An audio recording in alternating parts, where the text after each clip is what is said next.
Weekend I had one of my favorite days of the year, which is the day when we have all the nominees for the service academies come in with their families. It's the greatest day because you have all these young people who are really inspiring and have done a great job in their high school academics, extracurriculars, sports, and so on. Some of them actually are actually in college and applying to the academies now. We had one young man who's actually active duty Navy who is applying to the academy through us now. So it was another inspiring day. We've got a great class of 2017 we're sending to the West Point and Air Force Academy, Naval Academy, and the other academies. Yesterday I also had the opportunity to speak at the Martin Luther King breakfast in Columbus. This is the largest MLK breakfast in the country. And I've gone every year that I've been in the Senate except for one, and that was the year that it conflicted with President Obama's inauguration, the second inauguration. But it was a good opportunity to see people and a great turnout as always. Afterwards, I went to Franklin County has a court, a specialized court with regard to human trafficking, which I'll talk about in a moment, but had a very good discussion with a lot of women who are victims of human trafficking, as well as Judge Herbert, who runs that court.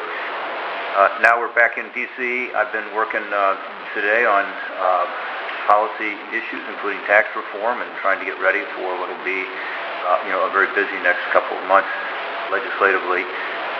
This is a big week here in Washington, big week for the country. I think it's really important that we come together at these swearing-ins, which are kind of the hallmark of American democracy, the peaceful transfer of power.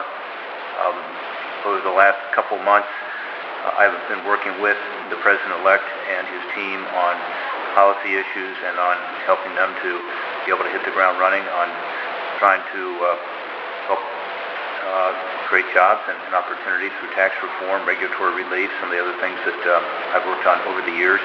So I'm hopeful about our prospects to make real progress for the country, especially when it comes to this issue of jobs and economic growth. On the tax code, I think we have a real opportunity to reform the code. It is broken. We can make it much more simple. We can help to create more investment, help create jobs, and increase wages. In Ohio, that's a big deal. Families in Ohio are just looking for the ability, when they are working hard and playing by the rules, to be able to get ahead, and that's not happening now because wages are flat.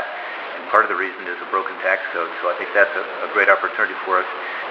I also look forward to the opportunity to replace the Affordable Care Act with something better that does help to keep costs down. One of the reasons the middle class squeeze is so big in Ohio is that people's health care costs have skyrocketed. 91% increase in the individual market in Ohio, 82% increase for small businesses, double-digit increases every year. That's just totally unsustainable, particularly with flat wages, and that's what people are feeling. So that process is just getting started. The substance of it is, in the future, one reason I want to be sure that we do it right and have a thorough analysis of what the options are is because I think the replacement is so important, and I want to be sure that people are taken care of in the transition. We also have a chance here, I think, in the next few months to work on regulatory relief, particularly for small businesses. Again, this will help create jobs and get this economy moving in ways that we have not done in this weakest of economic recoveries ever since a recession. Certainly since World War II, and some economists say never have we had such a weak recovery, and I think a lot of it is, again, the tax code, the regulations, the cost of health care. And then I think we have a chance to do something to create more jobs with regard to infrastructure development. This is something the President-elect has talked about a lot. It could fit in with tax reform. Some of you know I worked on this with Senator Schumer, of all people. About a year and a half ago, we issued a report on this and taking some of the repatriated profits and investing them in infrastructure development to create jobs and to help modernize the economy, which is a double win. So I'm hopeful. I'm looking forward to the opportunity to play a role in helping to deliver results on these and other issues for Ohio and for the country over the next 4 and 6 years. We're in the middle of confirmation hearings. I have joined a new committee, the Foreign Relations Committee, so I have even more confirmations to go to. And this last week, I questioned both Rex Tillerson, the nominee for Secretary of State, and General John Kelly, the nominee for the Department of Homeland Security, at Foreign Relations and Homeland Security committees, respectively. I was really impressed with General Kelly, and my sense is from the bipartisan response to him that he'll have the opportunity to work very, very well with the Congress, and this is incredibly important because DHS is such a complex, difficult organization to manage. I think he'll be the right person. With regard to Rex Tillerson, we had some very good Q&A back and forth. I asked him a lot about Russia and Ukraine and NATO and Israel. He said a number of things that were positive, and one thing that he said, which has not been previously said publicly by the incoming administration, is that in response to one of my questions, he said he'd be willing to support providing lethal defensive weapons to Ukraine, so Ukraine could have the chance to defend itself. It's something that I have promoted for the past 6 years. I feel strongly about it, and I think we are not standing up with Ukraine as we should. So that would reverse the Obama administration opposition to providing that kind of defensive weaponry. And again, I think it's the first time they've made such a commitment. So I was pleased to see that, and I hope that this week with the hearings we'll continue to be able to have good back and forth. Governor Perry is going to be there at the Department of Energy to be Secretary of Energy for his. I'll be with Congressman Ryan Zinke at the Energy and Natural Resources Committee for Secretary of the Interior, and also Governor Nikki Haley on UN Ambassador. So it's another busy week of nomination hearings. I think it's appropriate that they undergo a rigorous confirmation process. I've been through it twice myself. It's not much fun, but I think it's really important, and it's an important part of the way our founders intended for the people's representatives to have a shot at saying who's going to be in the cabinet. Having said that, I also believe that a president ought to be given the benefit of the doubt to get his or her people in place. I believe that when I was in the other end of Pennsylvania Avenue, working for 2 administrations, and I believe that in the Obama years. And I said that when I voted for Loretta Lynch as Attorney General, as some of you know, because you were following me then, and other Obama nominees who came before us. But I also believe, again, a rigorous, fair process is totally appropriate, and I intend to continue to play an active role in that. I mentioned that after the Martin Luther King breakfast yesterday, I toured the great work that the Catch Court is doing in Columbus. Again, this is a specialty court that focuses on human trafficking. I want to thank Judge Herbert for his pioneering work in this area. He's been doing this for 8 years, way ahead of other courts, and really is a model that many around the country now looking to help get sex trafficking survivors back into a normal life, to help them with the transition, help with their trauma. I had the opportunity to meet with a number of the women who have gone through his court, talk to them about their experiences, many of whom I had met because I've been to some of the organizations that partner with the court before. I've been to She Has a Name, which is a cleaning service that hires a lot of survivors, but also I've at the Freedom a la carte, which is a catering service, and they were both represented there. We talked a lot about Backpage, and again, I heard directly from these women and girls about how they were trafficked on Backpage.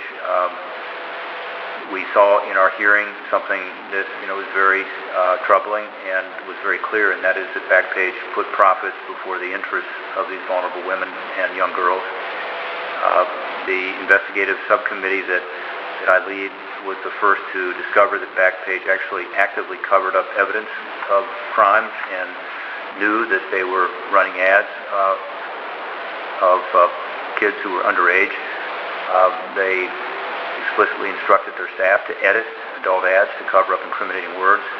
They had a filter on their ads to delete words like teenage or little girl or Lolita,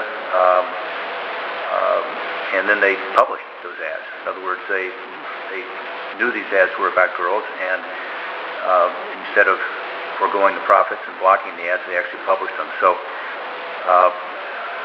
these ads, which victimized and sold underage girls, went up, crimes occurred, and that evidence was conveniently covered up. We would never have gotten to this without having the subpoena power that the United States Senate gave us. We had to take it all the way to the Supreme Court to have that enforced, and that's why we were able to be successful. This will make a big difference now around the country with regard to cases that have been filed against Backpage, previously these cases have been unsuccessful. I think some will now be successful. They repeatedly stonewalled our investigation, and again, now we know why. And so it's been quite a process. I've learned a lot in the last 18 months or so about the dark side of the internet and what happens. And I tell you, as a father, it makes me very sad for the girls and their families who have been traumatized by this outrageous behavior. As a senator, I find it appalling, and I believe that we ought to continue this effort. We've already, through our work, gotten Backpage to pull down its adult section, as they call it, but I believe those ads will now go elsewhere if we don't continue to make progress. So we believe they've already broken the law, and as I say, I think you'll see some consequences of that, and we're actively exploring whether additional legislation is necessary to further protect girls and women from this kind of exploitation.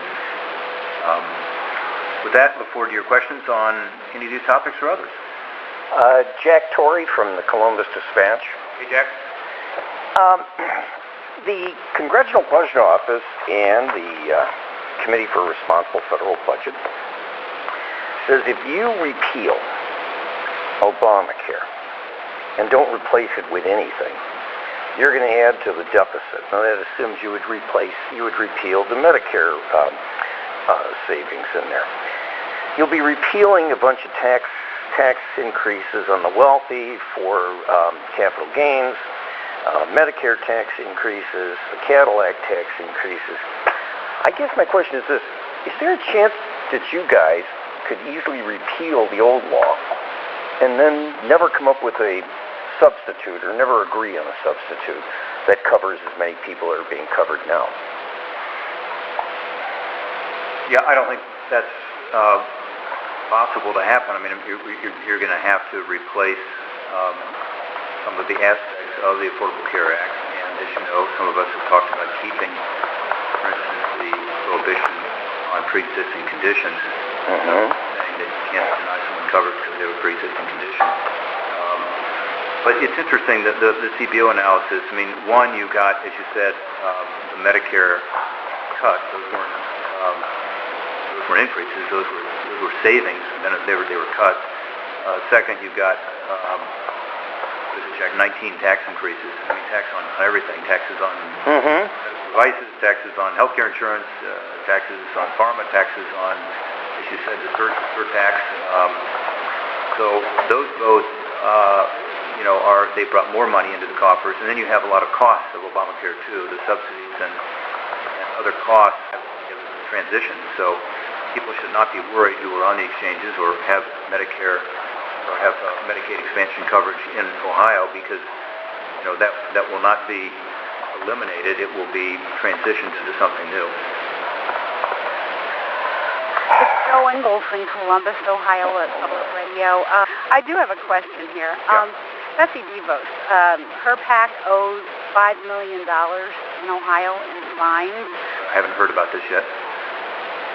It is the education group that she had that supported the schools. Okay. Yeah, I would need to take a look at it. We'll get back to you on it. If you don't mind, just make sure we can answer your question precisely. Just shoot us an email as to precisely what you're looking for. Thank you. Senator, this is Deirdre from the Inquirer. Can you tell us how you're going to vote on the Tillerson nomination? Well, I want to wait and see what we submitted questions for the record, and I know others did too, and we're going to wait and see those as they come back. As I said earlier, Deirdre, I don't know if you were on at the beginning, but I talked about the fact that a rigorous but fair process is appropriate, and I had to go through it, and it's not always easy or fun when you're at the other end of it, as I was for USTR and OMB. In fact, I was held up for one of those two, but I think it's appropriate, and so I plan to go through the process in terms of looking at his answers. My first opportunity with him will be in the committee, because unlike most of the nominees, I'm actually on that committee that has to give him the first vote to get to the floor. So I assume we're going to vote this week, because I know they wanted to get the foreign policy and the national security people in place. But so I will make a decision based on all the information I have when it comes up for a vote.